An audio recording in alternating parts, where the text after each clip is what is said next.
girl Jezabelle or something. Oh man, the shit we put up with, Jare. To fit into your traumatized sense of family, right? Oh, interesting. 1,000-mile stare, freaking manipulative social engineering. He's corrupting the young men. He's doing this, yeah. Yeah, that's true. Good morning. My name is Dallas. Welcome to Jared to Jared. On this week's episode, the Jareds will discuss Yorgos Lanthimos, Bugonia, changing our internal map, the Relationship Rhizome, Jezabelle, and much, much more. Enjoy the show. All of our popular media, there is no one-dimensional. No. Yeah, right. Everyone is an anti-hero. Yeah. We love anti-heroes. Right. Yeah. So I think if you're then that makes me think that if you're trying to find ultimate peace, you're setting yourself up for failure. Well, I think there's pleasure includes friction. And I mean that in multiple levels. I mean that physically. Right. And emotionally and all of that. There's a friction there. Even in meditation, the Buddha says, someone asked him, how do you meditate? What am I supposed to be doing when I'm meditating? And the Buddha goes, well, it's kind of like an instrument where if the strings are tuned too loose, it's not going to make any noise. If they're strung too tight, the string's going to snap. You want to have this like the right amount of tension. Because when you're meditating, it's like there should be some tension because that's what you're working with. Right. Not so much so that you're suffering terribly or something, but you're also not supposed to just be like sitting there dissociated or something, just like checked out. Yeah. And I think that's true of relationship dynamics too, is like there is this level of friction and tension in play because you can't have play without that. Think of like two lion cubs playing with one another and they're like gnawing at each other and kind of chasing one another. There's tension, but it's fun. So I think there is an appropriate amount of tension. I think just total peace, like then go be a monk, I mean, then go sit in the mountains for years and years. And you could do it with other people, but you're just zenning out. You're just chilling. Right. And there's less play there. Right. In the form we're talking about. Finding it in a relationship is an ideal then with another soul. No. If it's what someone wants, it's what they want. I don't like the term ideal because it makes it sound like there's like this exterior kind of, this external thing that dictates what's good and what's not good. It's like, no, it's just whatever you want is okay. Right. And then that goes deeper into what peace actually is. Is it a construction of your own mind? This is what I think is peaceful. Sort of like the word normal. Well, what's normality? Normality is in the eye of the beholder. So when you have two people both defining peace in different ways. Yeah. Can you attain ultimate peace with a different person, given that your version is different than theirs?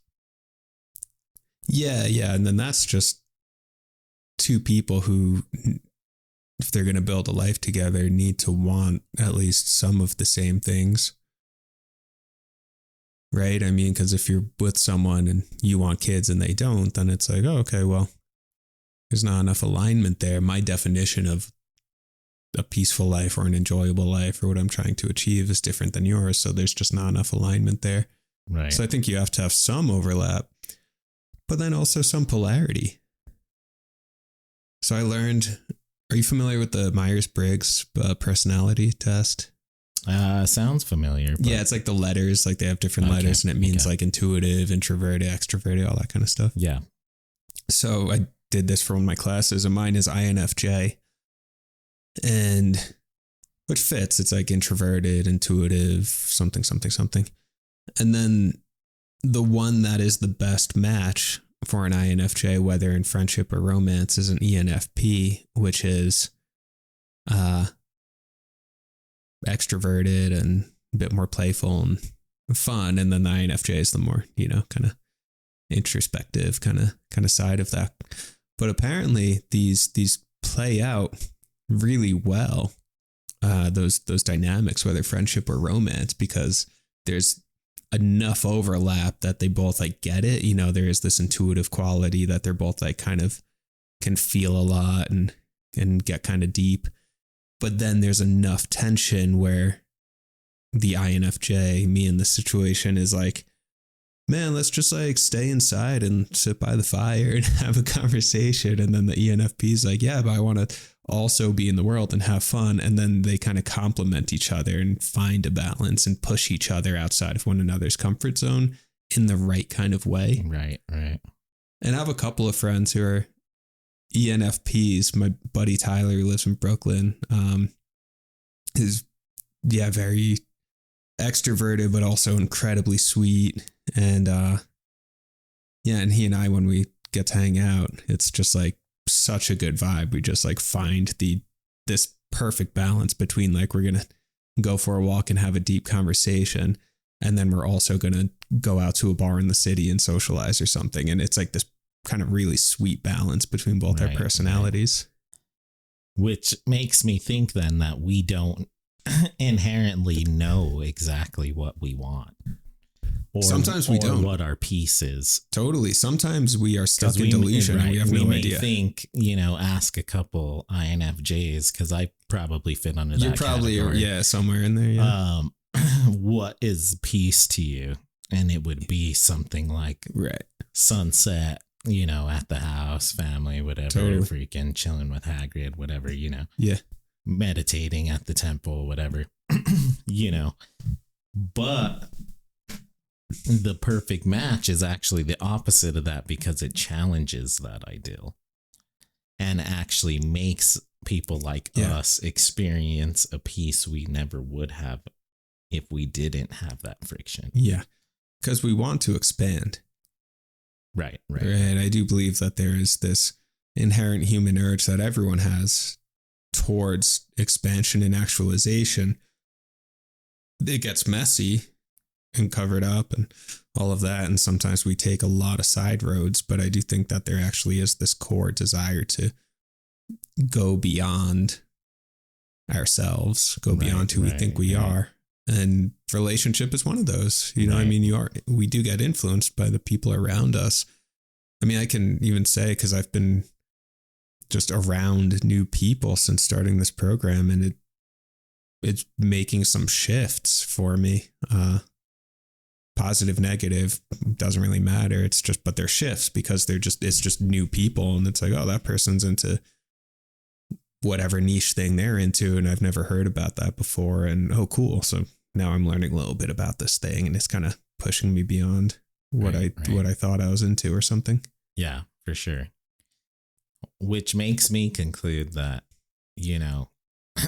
when seeking a partner, I think it's important to not seek perfection in the way of, this person's going to be the most peaceful or the most totally calming per se for my personality type. Yeah. Because oftentimes, I don't know if you have, but I definitely have. I've dated people that are definitely like my type of person. And those relationships didn't work out. Because you find yourself too much like at home or doing nothing, or just like, well, this is Jerry Seinfeld dating himself, pushed out of this house, or like, you need to make me feel uncomfortable, or like challenge some ideas of mine, or something. Like we can't both listen to the same podcasts, like, oh yeah, man, I don't know, like, but then I've been in the opposite situation where I'm like, this person's fucking crazy. Like Jezabelle over here. What the hell? Like, doesn't she want to just go home, So it's so hard to find like this weird balance where, and then I have another theory too, is there's just some people out there that you're way more spiritually connected to, physically, arousal, everything. Yeah. That you're more willing to push that boundary for. Like I've definitely dated people, not necessarily dated, whatever the label, that I wasn't like that into, and they probably weren't that into me either. You know what I mean? And I don't think either side was willing to really push that boundary very far. Interesting. But then I've been with people sort of like what we're talking about on the apps. It's like, I don't want to message this person, that person, this person, that person. Yeah. But this person, I will reply every time I see a message, because there's something there about that person where it's like, fuck my boundaries. Like, yeah, let's do this. Right. Okay, so I came across this web page that had all just information about how psychology, relationships, whatever it was. And they differentiate, and I found this incredibly helpful. They differentiate between a soulmate, just using the colloquial term soulmate, meaning someone that really does, just match well with you. You're going to find that nice balance of peace and friction, and there's just going to be a good thing going. And you feel that connection, maybe even a spiritual thing. Soulmate and wound mate. And that one clicked because it gave me the term for what I had been thinking of at the time, like a month ago. And a wound mate is when you have two people with their messy personalities that we all have, and that's okay, but messy personalities and issues and ways of seeking out stuff that's seductive but ultimately not good for us, and all of that, avoidant attachment, anxious attachment, all of that. And then you find one another and you're connecting, and there's a sense of deep familiarity, a sense of very strong connection, a sense of, if you're into this sort of thing, maybe we've had past lives together.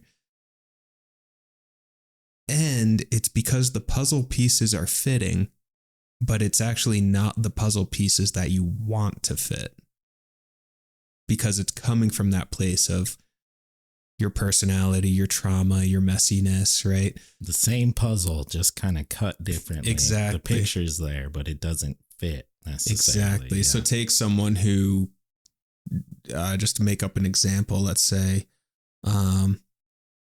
there's a young woman and her father was very absent when she was growing up. And so her conceptualization, her internalized belief about what love looks like is someone who's distant, someone who's pulling away, someone who's maybe there for a bit and then pulls away. And then there's this anxiety, don't leave. And that's familiar to them. And there's something juicy about that, compelling about it. And then they're constantly dating these guys who are emotionally unavailable in the amount of time that they have for them, any of this kind of stuff, right? Right. But there's something in it that there's a magnetic pull to that over and over and over again, because they have that association and that familiarity that was developed around their primary caregiver, right? So now they're seeking out the unhealthy puzzle piece that nonetheless fits them. And it feels compelling, and it feels like love, and it feels like connection just because it's what they know. So that's wound mate. Right. Soulmate is when you connect from, maybe we've healed some of that stuff, or at least noticed it and realized, oh, wait, this isn't good for me anymore. This young woman in our example keeps dating the same distant, aloof guys, and then realizes, oh my God, wait, I'm actually just hurting myself over and over again. Maybe I'm the issue. Maybe I'm the common denominator here. And I can't just keep blaming these guys. They're just doing what they're doing, but I keep finding the ones who are going to tug at me in these negative ways. Can I start to make change? And then connect from a more authentic place, not from a cure my daddy issues for me kind of way. Right. And these issues can go both ways, right? Yeah, of course. You could either go for guys that are aloof. Yeah. Or you could be so traumatized by that behavior, you go for clinger 5,000s. Yeah, know? Totally. And just every dude you date wants to marry you immediately and like blah, blah, but blah. Then it's off-putting and it's and then you're kind of feeling like she's feeling like her dad now and it's like, fuck this, I'm going to bounce. And now she's identifying. She's identifying with the behavior of the father, right? Exactly. So that's a beautiful point. So the pendulum just swung to the opposite side, but you're still on the swing. Right. And the goal is to get off the swing. Right. So that you can just walk around and have some kind of authentic connection there. How does this fit into friendships?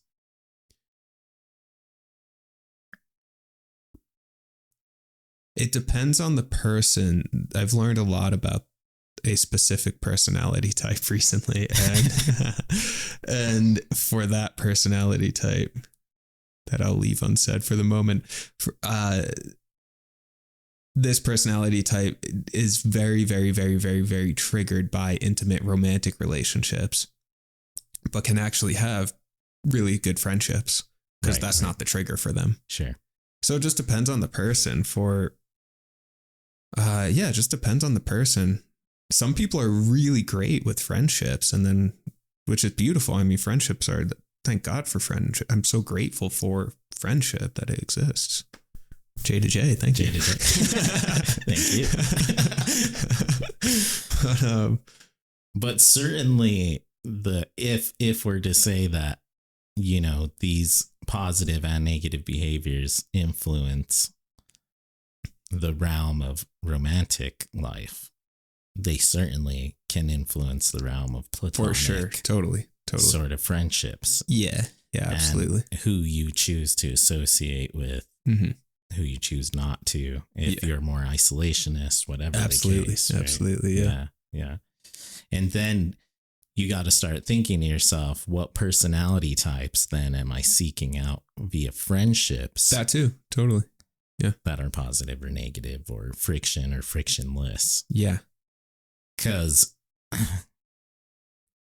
do friendships last with friends that are the exact same personality type?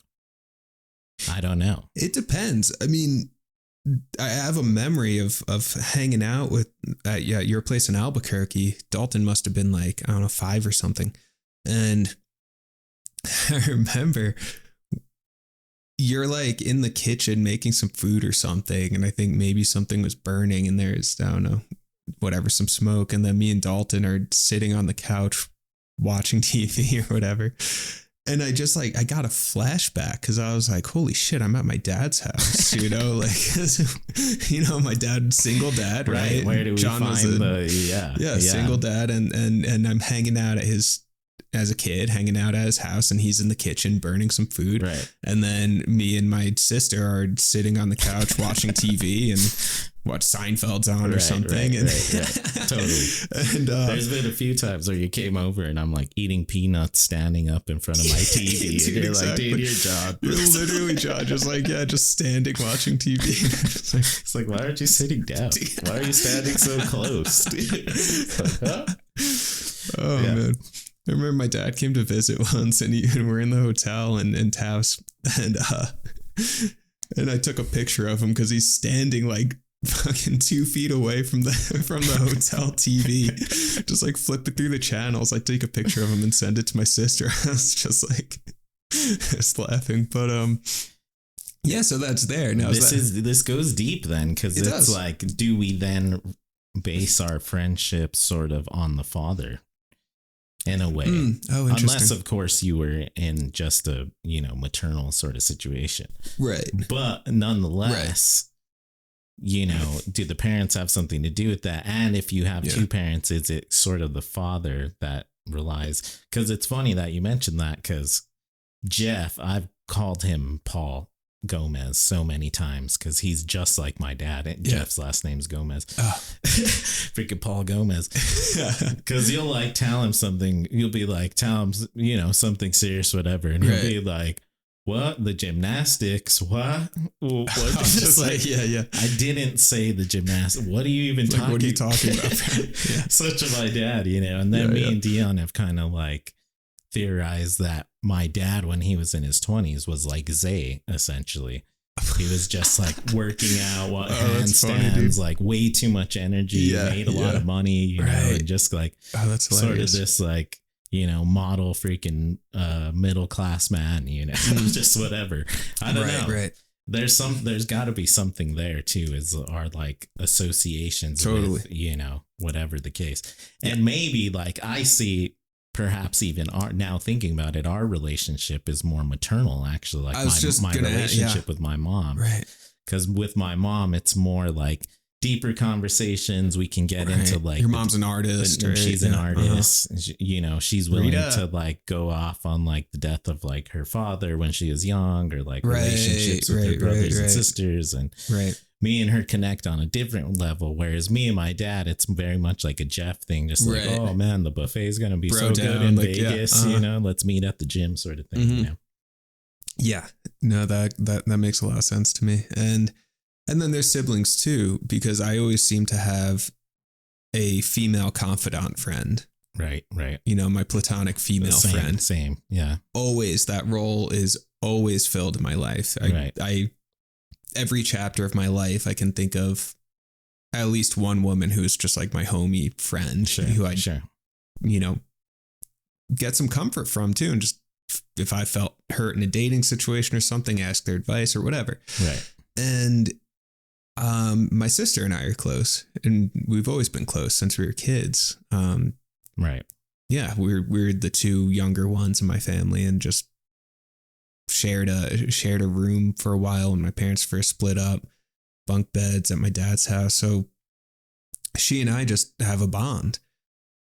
So that's part of my map, is to have the female friend. Right. And then that one's always filled. I'm grateful for that one, because it's a solid thing. I've had some really cool friendships with women, and really enjoy my friendship with my sister. So sure. So I think it's Shannon, Candace girls of the world. Yeah, exactly. Yeah. So I think there's always there's the parent factor, and then there's the sibling factor. So we could map this whole thing out. I mean, we could sit here for hours. Right. Jared Valdez in the center of it, put a circle around your name and just start doing the tree. Right, the bubble map. Doing what's it called? The ribosome or something like that? Yeah. Rhizome, whatever it is. And do that map and just like, all right, here's the Paul connections. Here's your association with men and male friendships. Here's the Rita connections. Here's the Dion connections. Right. Because there's even some of that with me, because I feel like Dion and I have similar vibes too in some ways, artists and pretty laid back. And 100%. Yeah. So I don't know, just it bleeds out in different ways, but to kind of cap that thought, we all have an internal map, and then we go out into the world and unconsciously, and it's really uncanny how it happens, unconsciously find the pieces that are going to fit into our map of the world. Right. Which can be totally fine and healthy and good. You make some cool friends, whatever, connection. Which I guess makes you feel like such shit when you can't like find a somebody to date or friends or whatever. Yeah. It's detrimental, because then you think poorly on your own map. Yeah, but it's just like, a map. This map doesn't fit. Right, what I'm supposed to be doing, or how the pleasure I want in my life or whatever. But if one's map is, let's say someone's map is my mother left me at a young age, so that puzzle piece was never fully there. That's part of the map, is the absent mother, right? And in one example, so then that guy can go out into the world and then, like the pendulum again, either be perpetually single because that puzzle piece just never existed, or be constantly clinging to people who are ultimately going to leave them because that's part of the map. That's familiar, Right. So I think these maps are fine. It's not like a good, bad question. It's more of a just like, is it working for us or is it not? And then rather than running out into the world constantly trying to find the puzzle piece that will fit, maybe it's more about restructuring our internal map. Right. Which is a very hard thing to do, but can be done. Right. I'm wondering now, how would you dissect the friendship on Bugonia? Between Jesse Plemons and his friend, you know, with the mental health issues. Is Plemons trying to like take control there?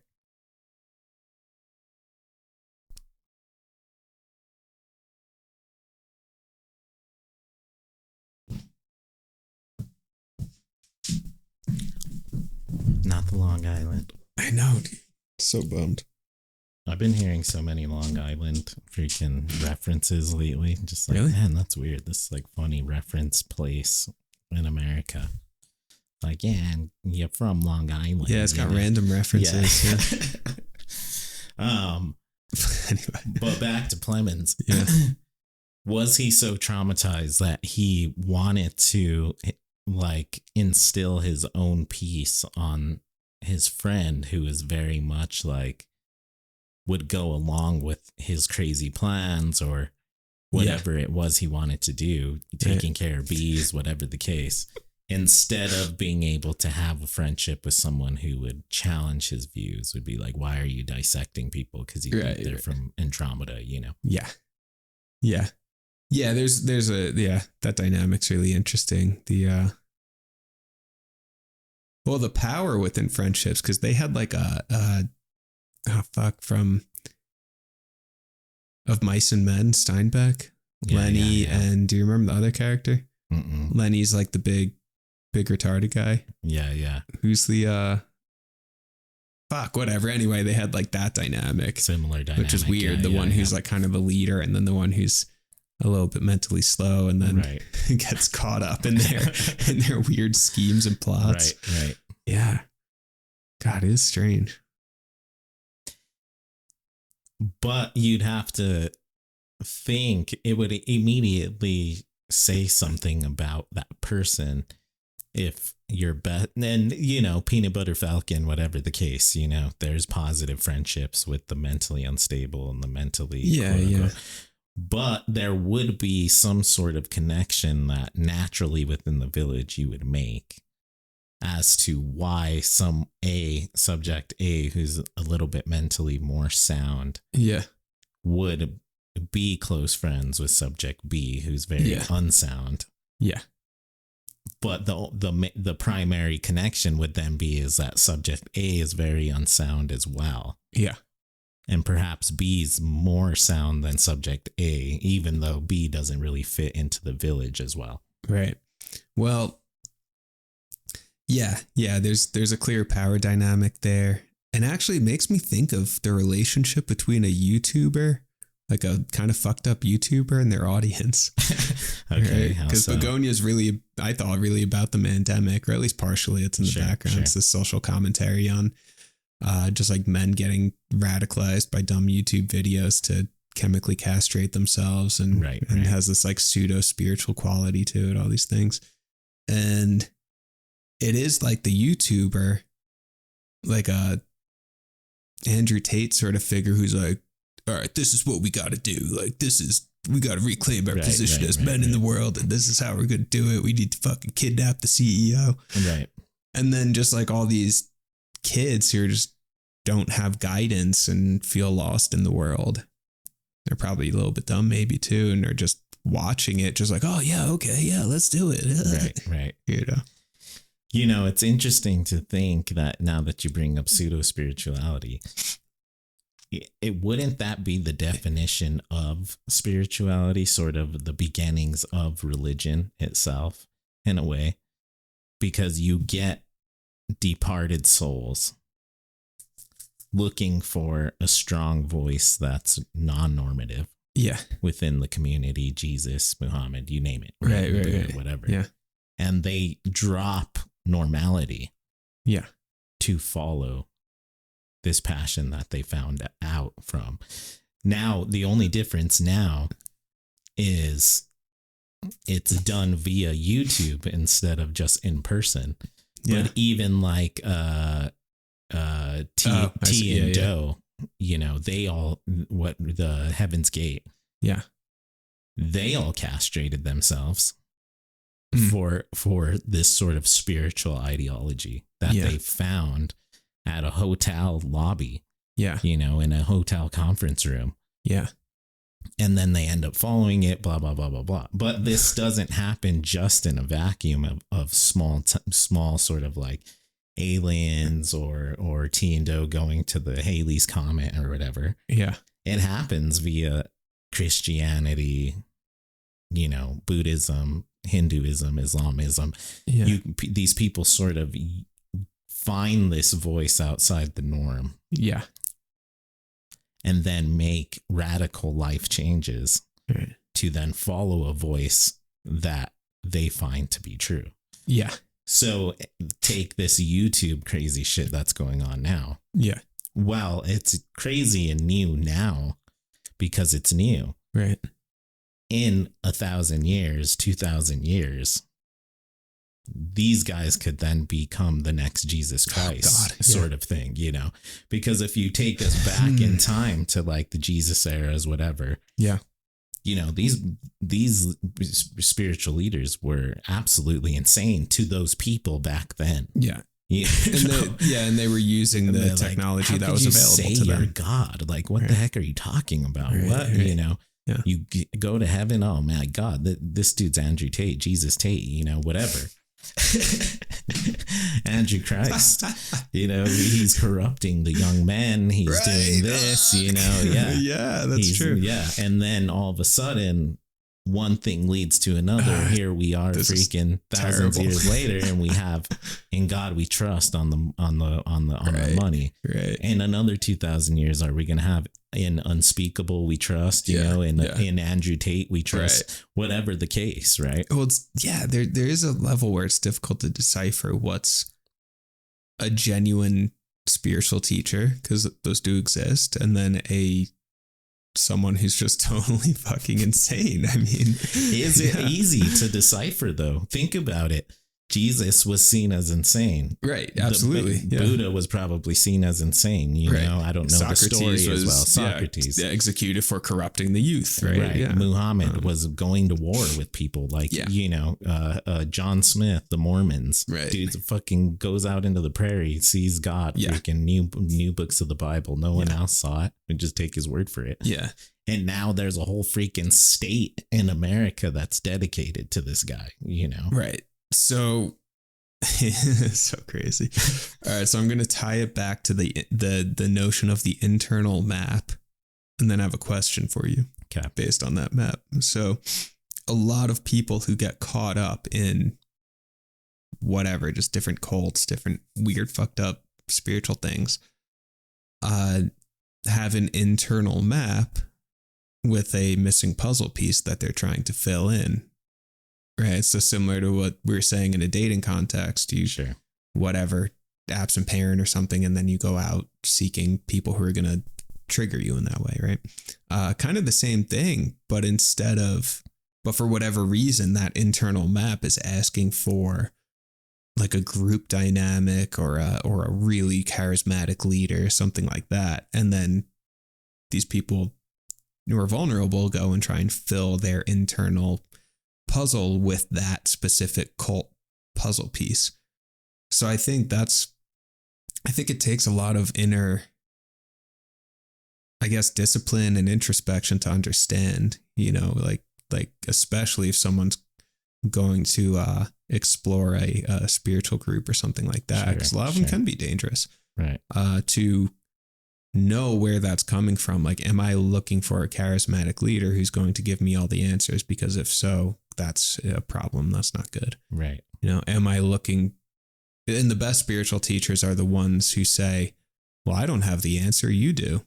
I can give you some tools to help you find the answer within yourself. But, you know, I don't know your answer, you know? Right. But my question for you is, because one thing that feels really important to me, and I've been really working on because I'm tired of shitty relationships, I want to change up my internal map so I can call in the new archetype of the good partner, the good woman, good relationship, rather than freaking, you know, goth girl Jezabelle or something. Right. So freaking 1,000 mile stare, freaking bleeding from the nose because are you okay, dude? What happened? Sure. Christ. Oh man, the shit we've put up with Jared. We love it. How do we change the internal map? Right. How do we change the internal map in order to attract in a new puzzle piece? Right. A healthier puzzle piece. Possible? Is it possible? Thoughts? So to respond on an earlier thing first. Yeah. What I'm hearing is that religion is a trauma response. And I think so. I think that the overarching trauma that could be argued is existence. Because if you can't necessarily blame your mother and father, and you can't blame anything, the bully at school, whatever the fact, maybe it's existence that's traumatizing because there is no eternal heavenly father. There is no peace at the end of death. There is no this. So the internal map then that we're born with is hopeless in a sense. Yeah. So then we try to fill that traumatic void with religion. So is there sort of existence trauma? Or do religions use the archetypes of mother, father, sister, brother to fit into your traumatized sense of family, right? Oh, interesting. A missing father. Well, I may actually really like Christianity because it's all about the father. The father. You have a father here and this and that, know, blah, blah, blah. God, the Father, the Virgin Mother. It's all these just perfect. And just and now you don't have to go out and actually find a friend who fits your father's friendship. Yeah, you just have your pretend friend who's going to fit it. Sort of the mother, father, whatever you didn't get when you were younger. Right.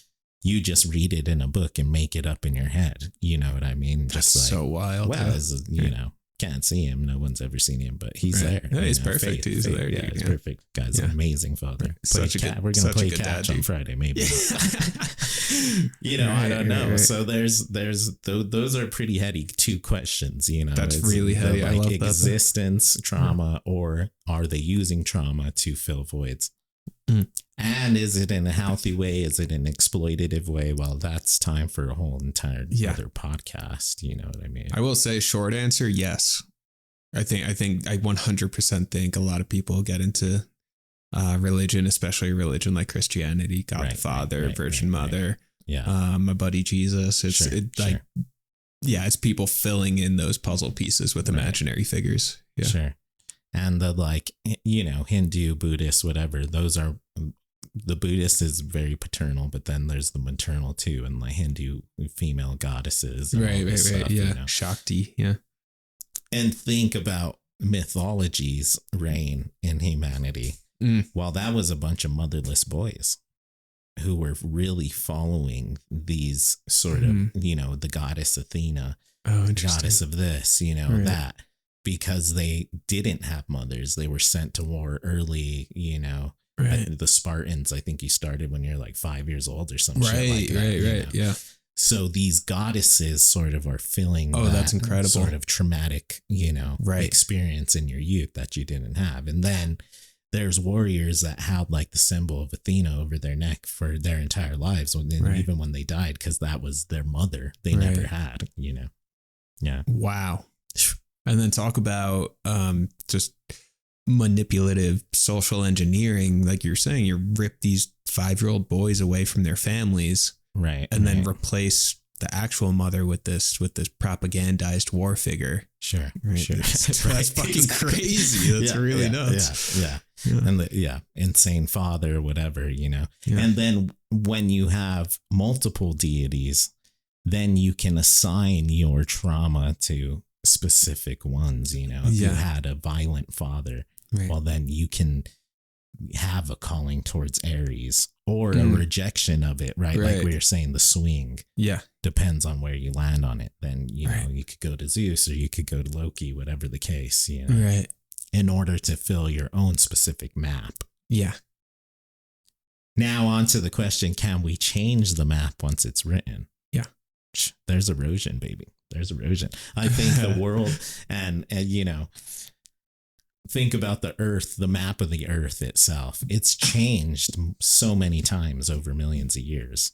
You know, volcanoes happen, continents shift, you know, crash into each other, whatever. So even the face of the earth can't stay the same forever. And how does it change? It changes through maturation, through time, through lots of time growing. It changes. We're very much like that. I think that early on in youth, we're very keen to draw towards these fillers. Yeah. But it's not until we mature as a planet, you know, self-human planets, that we can recognize, oh my God, I need to set a volcano off in this region. Yeah. Burn that shit down to the ground and let a new forest grow, you know? Right. So I think through maturation, you literally there's so much friction in the tectonic plates, you know, continents smashing into each other. That change is sort of an inevitability. Right. You know, I think if we were with certain people that we had been with in the past, whatever, if, you know, you were to stay in a recent relationship you were in for years and years and years, that could become a Chernobyl without change, you know?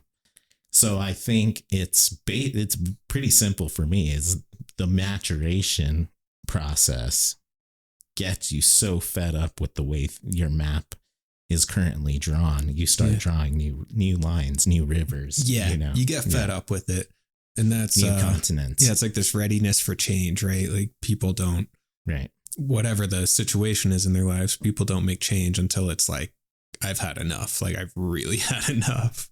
Right. Yeah. Even now, like you've wanted to like mix up sort of relationship choices, styles, whatever. I've wanted to mix up sort of mundanity, what have you. I think naturally the erosion corrodes, you know, the mountain starts to tumble and fall. Yeah. When there's a friction there.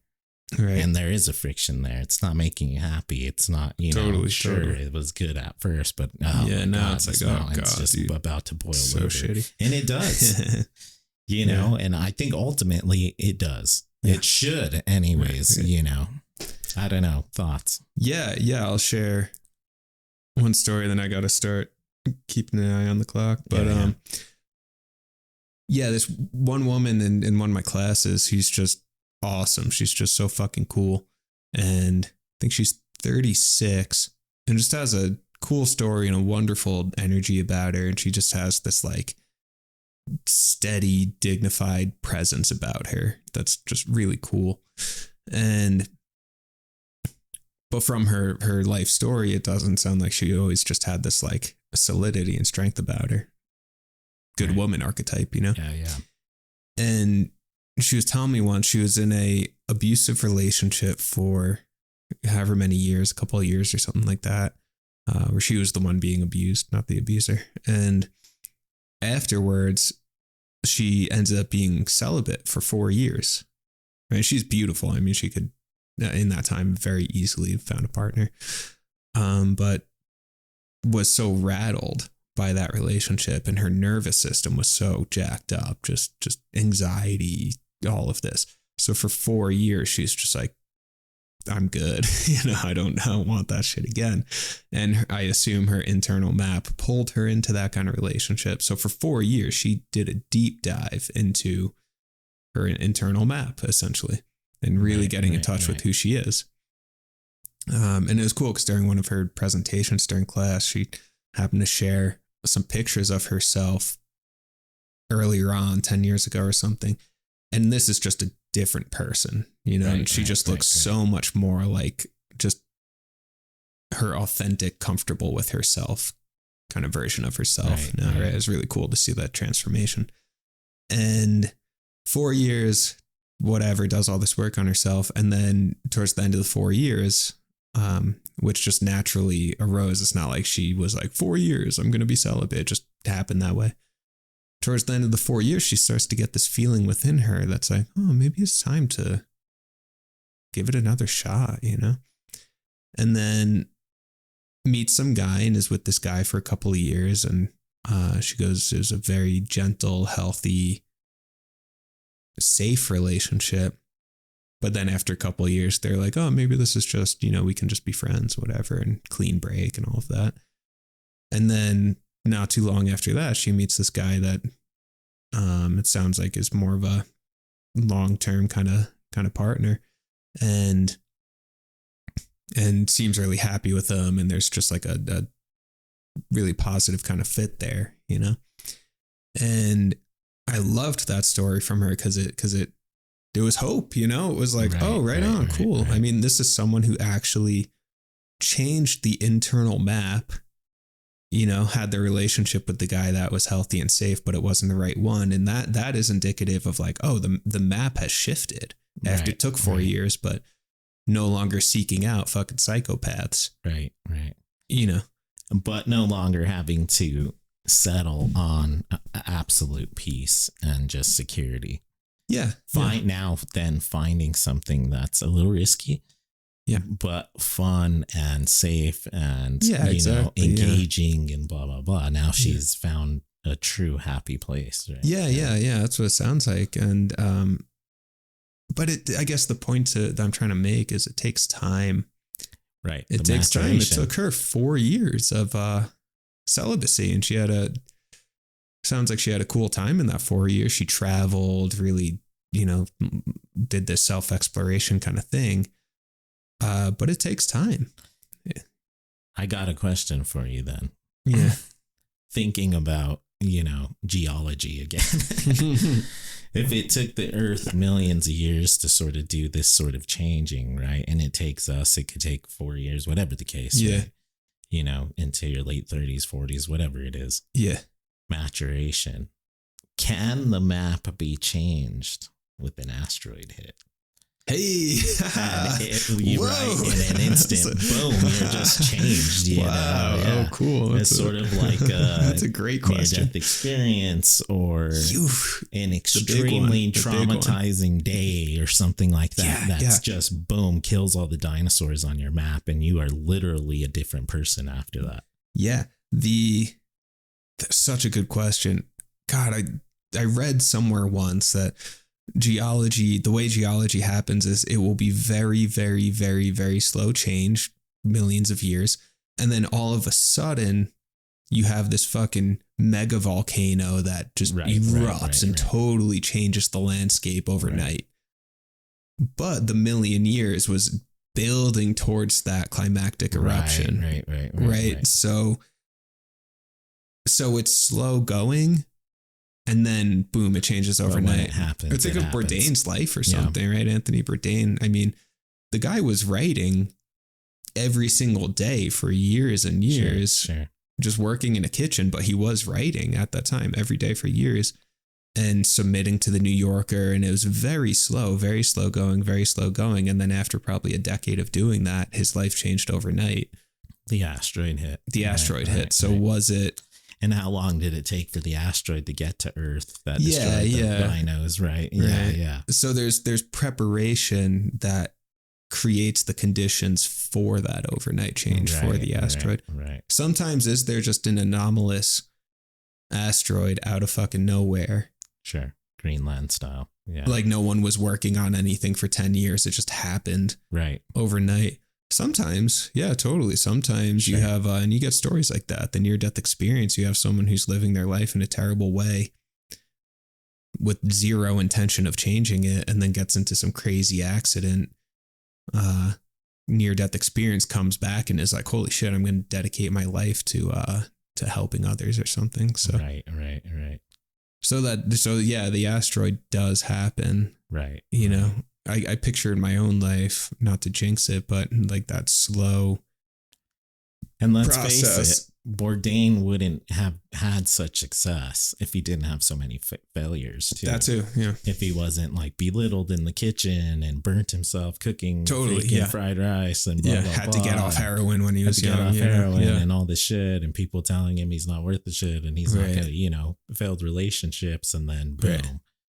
hits, and when it hit, he was ready to be the cool person we all wanted him to be. When it hit, it hit. Sort of like hilarious, jaded, but successful, you know? Yeah. Yeah, exactly. Yeah. So this chick in my class, freaking 4 years of like just, you know, got out of this fucked up relationship. I'm sure she was really fucking depressed and anxious and crazy for the first couple of years even. Right. But then gets to travel and does this cool stuff and meets some really good people along the way, but still slow going. And then asteroid hits and the guy she's with now, they met in some sort of like really synchronistic kind of way where it was just like the universe brought them together because they're both ready kind of thing. And what happens after the asteroid hits? It's not immediate paradise on Earth. Mm-hmm. Boom, asteroid hits. She got freaking socked by her boyfriend one last too many times. Yeah. You know, leaves him. Her map's completely changed now, but it's going to take 4 years to regrow the forestry and, you know, the animals to come back and blah, blah, blah, blah, blah. Right? Yeah.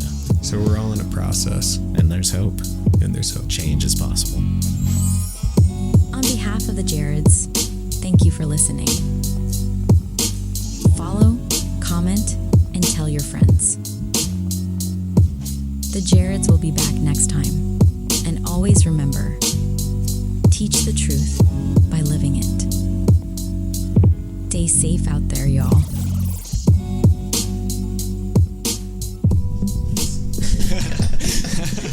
That was a good conclusion.